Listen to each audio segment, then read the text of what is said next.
Hey, dear love. So I saw a post where my sisters out here are using salt as a protector, and that is not what salt is for.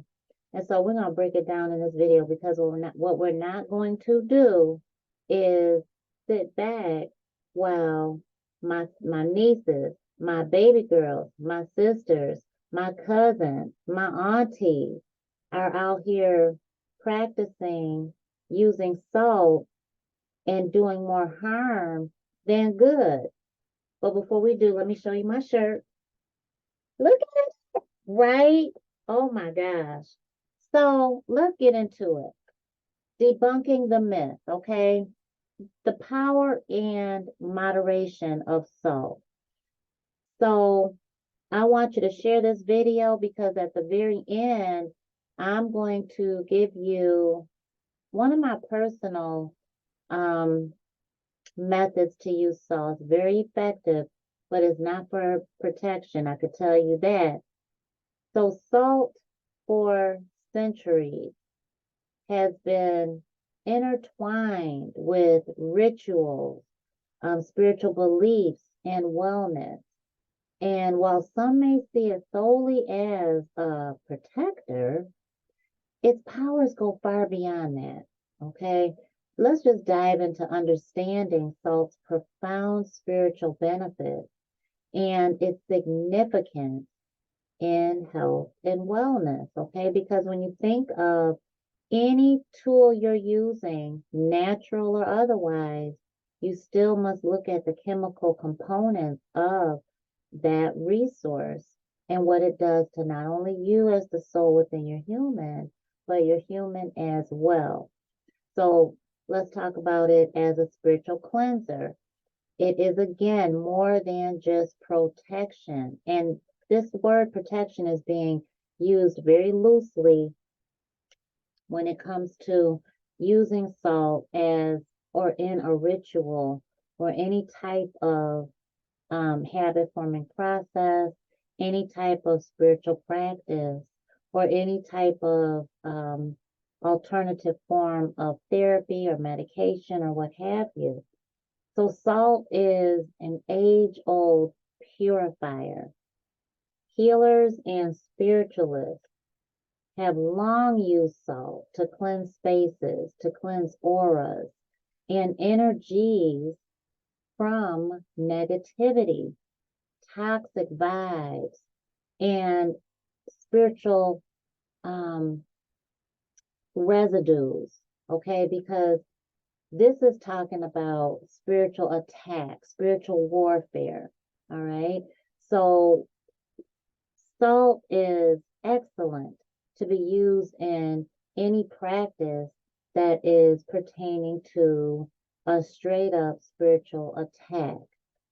It's particularly potent in countering spiritual attacks and warding off negative entities. So, dear loves, hear me when I say salt definitely gets the job done. However, it is in conjunction with a few other things, and I'm going to talk to you about that and show you where you can get that information as well.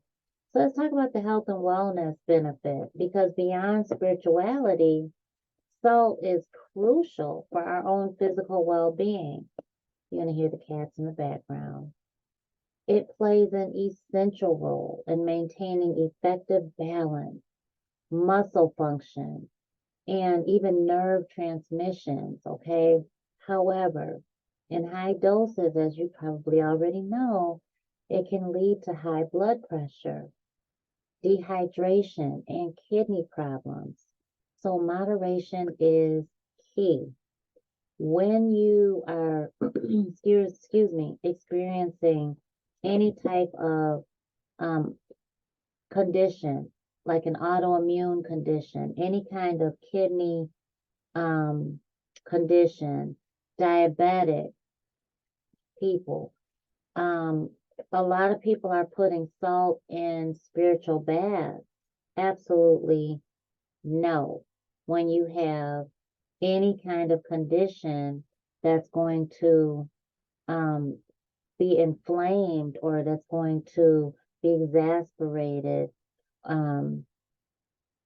by salt, just don't do it. There's many other um, different tools, different mixtures for your spiritual bath. So don't you sit your butt in any water that has salt in it when you're dealing with any chronic conditions that especially when you're not sure how your body is going to react to it or how that condition responds to salt. And I'm talking about Himalayan salt, pink Himalayan, gray salt,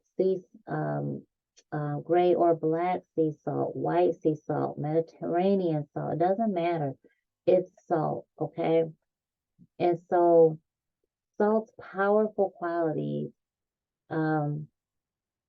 mean that it should be used in moderation, all right?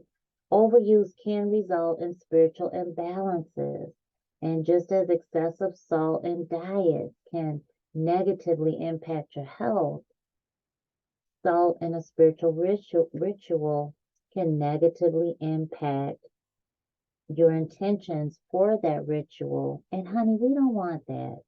We want you to be practicing spirituality, spiritual guidance, any type of spiritual ritual or practice safely. Anybody that knows me knows I teach at Spiritual Guidance Academy. We teach spiritual safety as absolutely number one, okay? The balance is so important.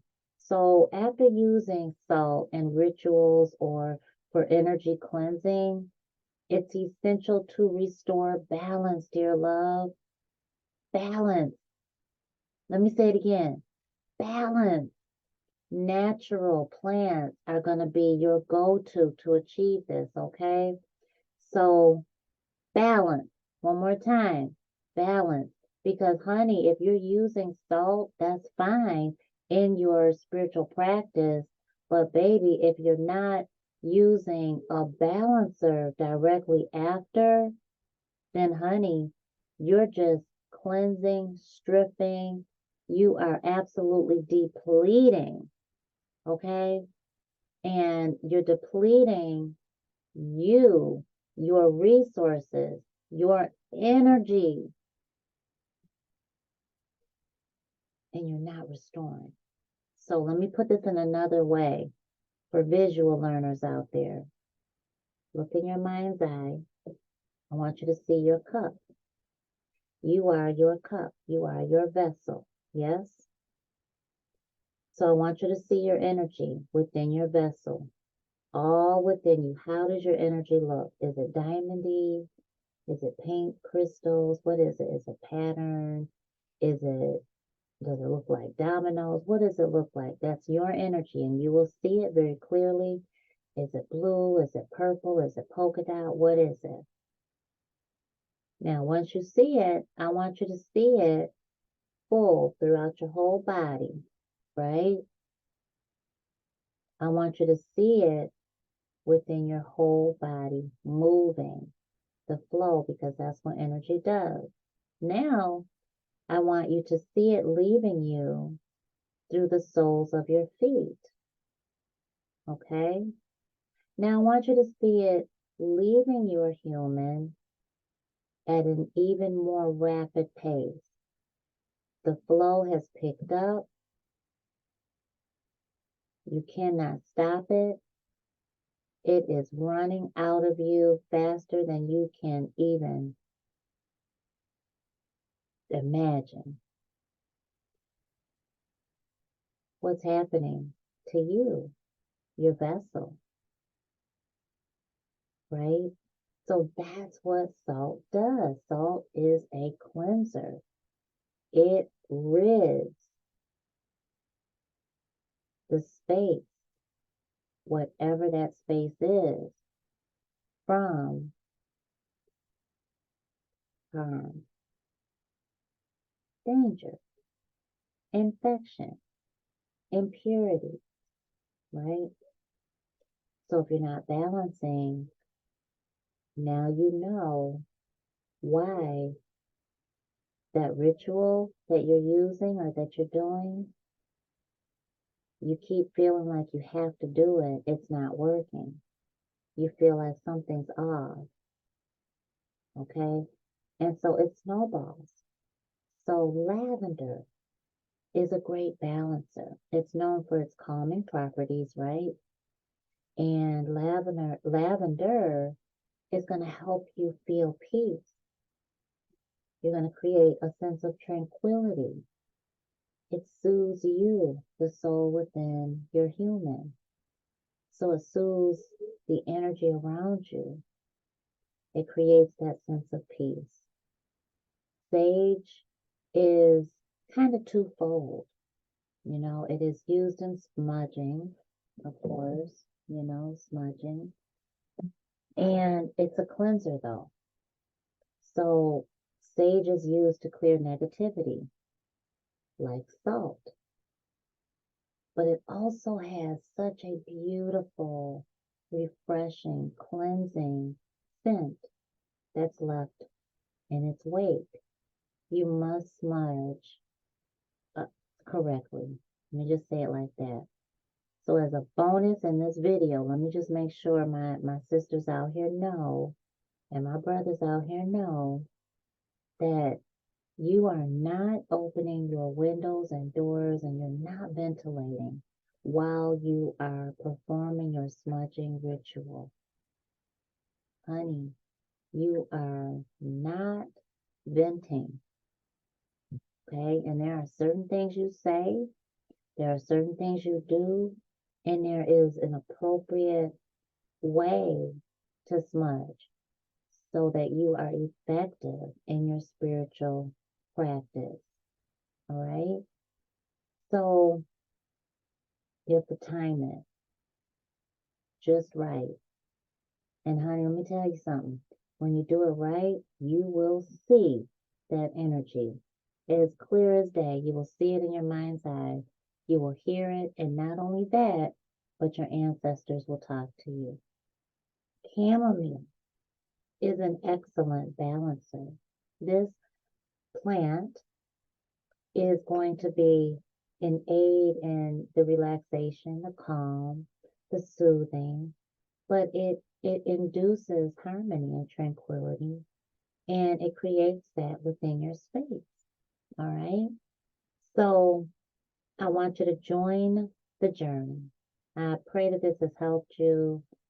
If you're interested in diving deeper into the realms of spirituality and learning effective spiritual guidance techniques, then become a part of our Necole's Nexus community. Together, we explore truths, we debunk myths, and we embrace holistic well-being. Join us to unlock spiritual tips and tricks that genuinely work, and I look forward to seeing you in our Necole Nexus community today. And honey, if you ever question what someone is telling you, all you have to do is ask Mama Necole. Because if I don't know the answer, oh honey, we're going to figure it out together. I'm going to make sure you get the resources you need, because I don't want you causing more harm and more generational curses when you're just trying to be who you are, the generational curse breaker. All right? So I think I was going to give you a tip, right? What was I going to share with you? I shared a bonus with you. What else? What else can I say? Oh, all right. So speaking to the rituals that my sisters are out here using and my brothers are out here using with salt, definitely do not let that salt just sit there. All right. So remember, you are using it with the intention of it cleansing. So it's very, very potent. It's very, very powerful. There is no reason for you to allow that salt to just sit there for 24 hours, 48 hours. It just isn't, that's not it. You want to throw that salt wherever you need to in the corners, because what it does is it will grab the energy and absorb it and destroy it. It will cleanse it. Okay?